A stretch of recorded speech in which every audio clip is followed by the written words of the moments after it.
At the time that we are filming this, Michael Cohen has been testifying before Congress for several hours now. And we have particular things that he said that we want to dive into. But first, I want to talk a little bit about his strategy and the strategies of the Democrats and the Republicans, who seem to be sort of unified. Democrats are all asking similar sorts of questions. Republicans are all doing the same sort of thing, barely even asking questions. But I will say that overall, I think that Michael Cohen, in the areas where he is attempting to convince you that he is so sorry for all the things that he's done, maybe that plays well with regular people, and maybe that's the point. It's a sort of pragmatic thing where he knows that his credibility is an issue, and so he wants to reassure you that he is, he does regret what he did. I don't like that stuff. I'm very interested in what Michael Cohen has to say, and more importantly, what he is able to prove.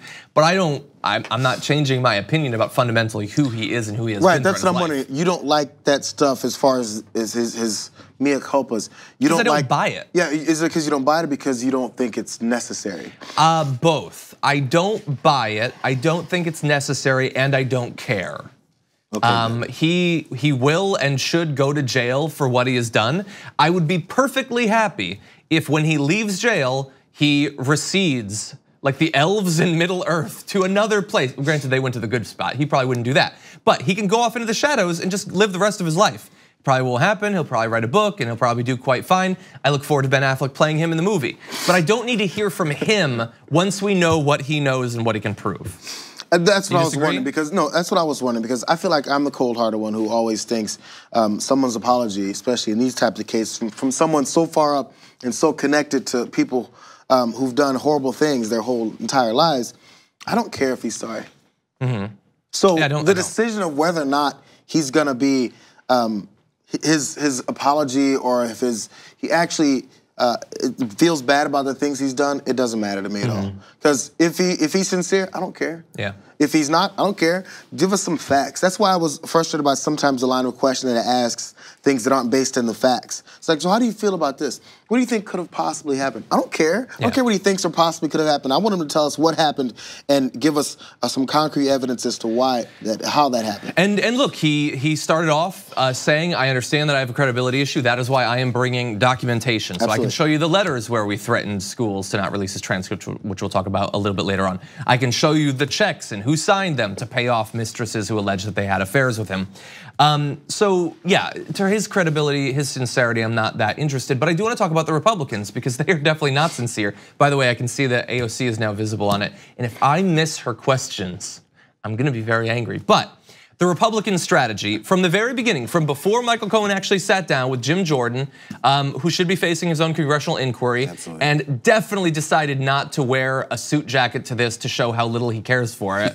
I don't think that I didn't notice that, Jim. So they have been aggressively attacking Michael Cohen. And what I think is so fascinating is they see themselves as defenders of the president. They are there to defend him. And yet, the sort of defense they're doing is just an attack against Michael Cohen. I have yet to see, maybe I missed it, I've yet to see a single Republican seriously try to put forward the idea that perhaps Donald Trump did not commit any crimes. Right.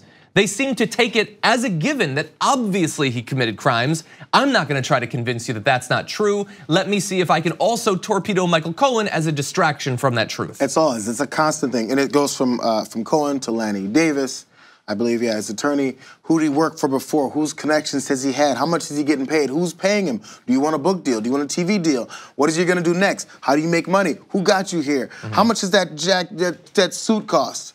So all these things that surround this whole breaking down his credibility in that moment in this hearing right now. So the people that want to hear that stuff already don't have any faith in Michael Cohen and anything he's gonna say, but somehow still have faith in the guy that he lied for. Still trying to figure out how that works out. How two bank robbers go into a bank, rob it for $1 million, come out, one of them gets caught and says, hey, this is what happened. You go, hey, how am I gonna trust you?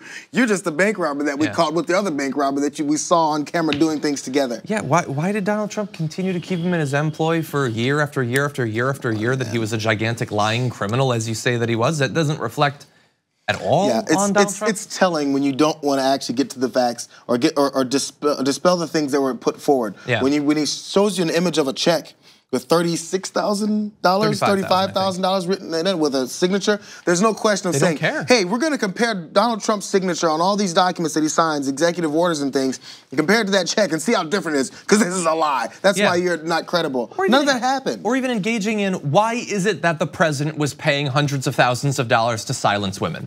They don't care, and they can't even put forward a sort of counter narrative to why they are not talking about it. Thank you very much for watching this clip from the Damage Report. If you liked it, don't forget to subscribe to this channel and ring the bell on YouTube to get notifications of our new videos. And of course, you can catch the full Damage Report live every weekday at 1 p.m. Eastern, 10 a.m. Pacific on TYT Network on YouTube TV.